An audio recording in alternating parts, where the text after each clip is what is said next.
Hello everyone, मेरे channel में आपका स्वागत है। आज हम बरसात की एकदम क्रिस्पी टेस्टी रेसिपी लेके आए हैं। इसके लिए हमने ब्रेड ले ली हैं और हरी धनिया, हरी मिर्ची, कॉर्न और शिमला मिर्च, गाजर। आपके पास जो सब्जी अवेलेबल हो आप ले लीजिए, ना हो तो आप इसको स्किप भी कर सकते हैं।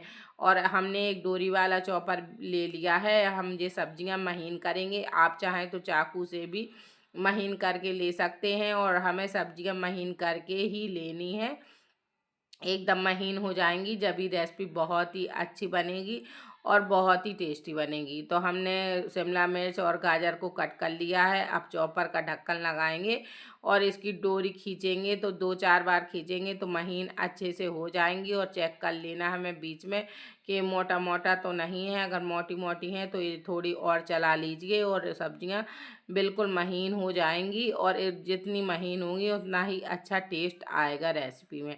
तो हमारी सब्जी अच्छे से चॉप हो गई हैं। अब इसके बाद हमने हरा धनिया कट कर लिया है और हरी मिर्ची और छोटा सा हमने लिया है अदरक का टुकड़ा, इसको भी हमें ग्रेट करके लेना है।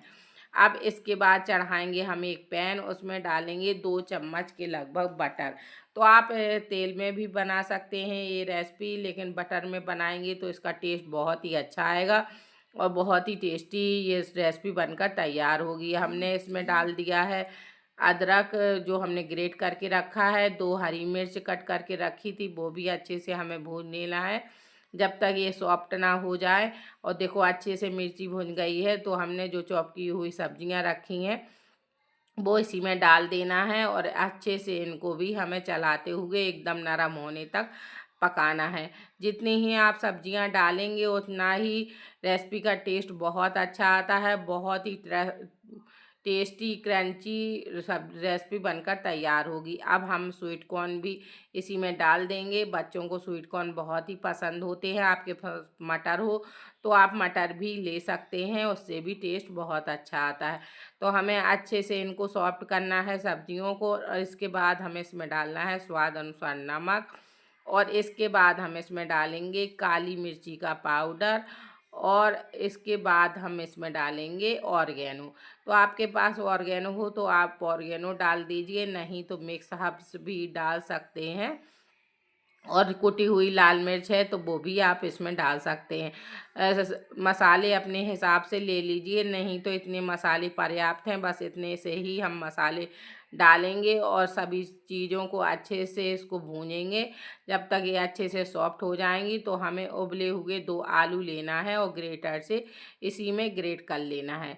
और हम इस सब मसाले को बनाकर तैयार करेंगे। बहुत ही चटपटा टेस्टी मसाला बनकर तैयार होगा और खाने में बहुत ही स्वादिष्ट लगेगा। तो एक बार ये रेसिपी आप ट्राई ज़रूर कीजिए, आपको बहुत पसंद आएगी। आज हम ब्रेड रोल बनाएंगे और बहुत ही हट के तरीका है और इतने से सामान में ढेर सारे ब्रेड रोल बनकर तैयार होंगे और एकदम क्रंची और क्रिस्पी बनेंगे। बरसात के सीज़न में ये सब चीज़ें बहुत ही टेस्टी लगती हैं। तो एक बार ये रेसिपी आप ट्राई ज़रूर कीजिए। और अगर आपके पास चीज़ हो तो आप चीज़ भी इसमें डाल सकते हैं। अब हमने डाला है ढेर सारा हरा धनिया, इससे खुशबू भी अच्छी आती है, टेस्ट भी बहुत अच्छा आता है। और सभी चीज़ों को हमें अच्छे से मिक्स करना है। मसाला हमारा एकदम बनकर रेडी हो गया है। अब हम इसको साइड में रखेंगे और इसको ठंडा होने देंगे। बहुत ही टेस्टी मसाला बना है, आप इसको टेस्ट करके भी दे सकते हैं। और इसके बाद हम इसको ठंडा होने रख देंगे और फिर इसके बाद लेंगे हम ब्रेड। तो हमें ब्रेड से ही ये रेसिपी बनाकर तैयार करना है और बहुत ही हटके रेसिपी है और बहुत ही झटपट ये बन जाती है। तो हमने 8-10 स्लाइस ब्रेड ले लिए हैं और अच्छे से इसको हमें तोड़ लेना है, बाउल में डाल देना है। और इसके बाद हम इसमें मिलाएंगे दूध। तो दूध हमें गर्म नहीं लेना है, बस नॉर्मल टेम्परेचर पे हो जब ही इसमें दूध मिलाना है। और दूध जैसे ही मिलाएंगे तो ये डो जैसा बन जाएगा। तो हमने अच्छे से ब्रेड को मिक्स कर दिया है, ये महीन भी हो गई हैं। और इसके बाद हम थोड़ा थोड़ा करके दूध डालेंगे, हमें एकदम से नहीं दूध डालना है, नहीं तो ये गीला हो जाएगा। हमें थोड़ा थोड़ा करके डालना है जब तक ये डो जैसा ना बन जाए। तो बहुत ये आसानी से बन जाएगा। और हमने थोड़ा सा ही दूध डाला है, इससे अच्छे से डो बनकर तैयार हो गया है। और हमें गीला नहीं करना है, अगर गीला कर दोगे तो ब्रेड रोल बनाने में दिक्कत होगी, इसीलिए हमें बिल्कुल भी गीला नहीं करना है। अब इसी डो में हम मिलाएंगे जो हमने मसाला बनाकर तैयार किया है। तो हमें सभी चीज़ों को इसी में ब्रेड और जो हमने मसाला बनाया है वो सब चीज़ें हमें मिक्स कर देना है और इसका हमें डो जैसा बना लेना है। तो हम अच्छे से मिक्स करेंगे और गरम हो तो इसको अच्छे से ठंडा होने के लिए रखिए, जब भी ये रेसिपी बनाइए। अभी गरम है तो हाथ से नहीं छू पा रहे हैं, तो हम इसको चम्मच से मिलाएंगे और इसके बाद जब ये ठंडा हो जाएगा तो हम हाथ से भी मिक्स करेंगे। अब इसके बाद हमने ले लिया है अरारोट का पाउडर। आप कॉर्न फ्लोर भी ले सकते हैं, अगर आपके पास ना हो तो अरारोट का 2 चम्मच पाउडर इसमें मिक्स कर लीजिए। और नहीं तो आप चावल का आटा हो तो वो भी आप इसमें मिला सकते हैं। इससे बहुत ही क्रंची टेस्ट आता है और जो हमारा मसाला है उसको अच्छे से बाइंडिंग मिल जाएगी और बनाने में आसानी होगी। तो हमने अच्छे से इसको मिक्स कर दिया है सभी चीज़ों में और ये अच्छे से मिक्स हो गई हैं। अब हम इसको बना के देख लेते हैं कि ये थोड़ा सा डो लेंगे कि ये बन रहा है कि नहीं, ज़्यादा गीला तो नहीं है। तो हमने थोड़ा सा ही हमें डो लेना है और बना के इसको देख लेना है। देखो अच्छे से ये बनने लगा है, बिल्कुल भी गीला नहीं है, आसानी से बन जाएगा।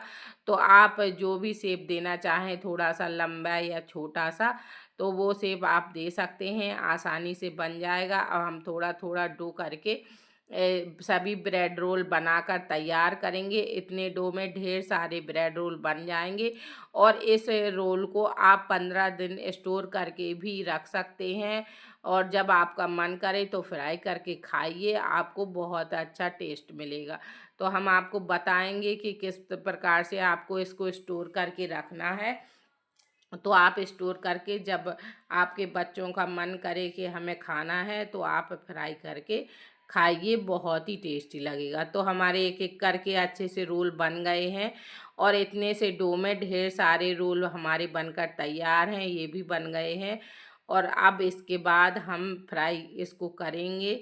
तो हम पहले एक तैयारी और कर लेते हैं। हमने एक लिया है बाउल, उसमें डाली है 2 चम्मच मैदा। तो हमें मैदा ही लेना है, तो हमने 2 चम्मच मैदा ली है, इसमें डाला है पानी और थोड़ा सा हमें डालना है इसमें नमक और बस इसका घोल बना लेना है। तो हमें ज़्यादा गाढ़ा घोल नहीं बनाना है, बस थोड़ा सा पतला ही बनाना है। और हमने कुछ ब्रेड ब्रेड क्रम्स बना लिया है, तो हमें मैदा में डिप करते जाना है और ब्रेड क्रम्स में हमें लपेटते जाना है और इससे बहुत ही क्रिस्पी टेस्टी बनेगा। ऑयल बिल्कुल भी ये नाश्ता नहीं पिएगा, तो एकदम बहुत ही टेस्टी बनेगा। आप एक बार इस प्रकार से ब्रेड रोल बनाकर देखिए, आपको बहुत पसंद आएगा। और क्रंची तो इतना है, तो हम बाद में इसको क्रंच भी आपको सुनवाएंगे कितना क्रंची ये नाश्ता बनकर तैयार होता है। देखो हमने सभी अच्छे से ब्रेड क्रम्स में लपेट दिया है। अब आप इस स्टेज पर इसको स्टोर करके भी रख सकते हैं। एक एयर टाइट डिब्बा ले लीजिए और इनको अपने फ्रीजर में फ्रिज स्टोर करके रख सकते हैं, जब आपका मन करे तो फ्राई करके खाइए। इतने से में ढेर सारे ब्रेड रोल हमारे बनकर तैयार हो गए हैं। अब इसके बाद हमें चढ़ाना है कढ़ाई और इनको फ्राई करना है। तो हमने एक पैन चढ़ा दिया है और इसमें डाला है रिफाइंड ऑयल। जब ये अच्छे से गर्म हो जाए तो हमें सभी ब्रेड रोलों को इसी में डाल देना है और अच्छे से अलट पलट करके हमें सेंकना है। ये बहुत ही टेस्टी और कुरकुरे बनते हैं, बिल्कुल भी चिपकते नहीं हैं। तो एक बार ये ब्रेड रोल की रेसिपी आप बनाकर ट्राई ज़रूर कीजिए, आपको आपके बच्चों को बहुत पसंद आएगी और आप इनको ठंडा होके भी खा सकते हैं, ऐसे ही क्रंची लगेंगे और बहुत ही स्वादिष्ट लगेंगे। एक बार आपने बना ली तो ये रेसिपी आपकी फेवरेट हो जाएगी और आपका जब भी मन करे तो आप इसको बनाकर खा सकते हैं। देखो हमारा एक बैच बनकर तैयार हो गया है, तो हम छन्नी में निकाल लेते हैं। जो हमारा एक्स्ट्रा ऑयल है वो निकल जाएगा और इसके बाद हम इसको प्लेट में पलट लेंगे। कलर बहुत अच्छा आया है, बहुत ही क्रिस्पी और टेस्टी ये रेसिपी बनकर तैयार हुई है। खाने में बहुत ही स्वादिष्ट लगती है। तो हमने दूसरा बैच भी हमने डाल दिया है और इसको भी अलट पलट करके हमें फ्राई करना है। अगर आपको हमारी आज की ब्रेड रोल की रेसिपी पसंद आ रही है तो please like share subscribe comment ज़रूर करें, अपने फैमिली मेम्बर में शेयर करें और फेसबुक इंस्टाग्राम पर देख रहे हैं तो मेरे पेज को फॉलो ज़रूर कीजिए। एक लाइक एक प्यारा सा कमेंट ज़रूर कर दिया करें। आपको रेसिपी अच्छी लगती है तब भी कमेंट करिए, और अच्छी नहीं लगती है और कोई कमी नज़र आती है तब भी आप कमेंट करके हमको बताइए तो हम इसका सुधार करेंगे। और एक लाइक एक प्यारा सा कमेंट ही हमको आगे बढ़ाता है। देखो मेरा क्रंची नाश्ता बनकर तैयार हुआ है। आइए आप भी खा लीजिए। रेसिपी देखने के लिए आपका बहुत बहुत धन्यवाद। आप कोई भी सॉस और चटनी के साथ ये खा सकते हैं।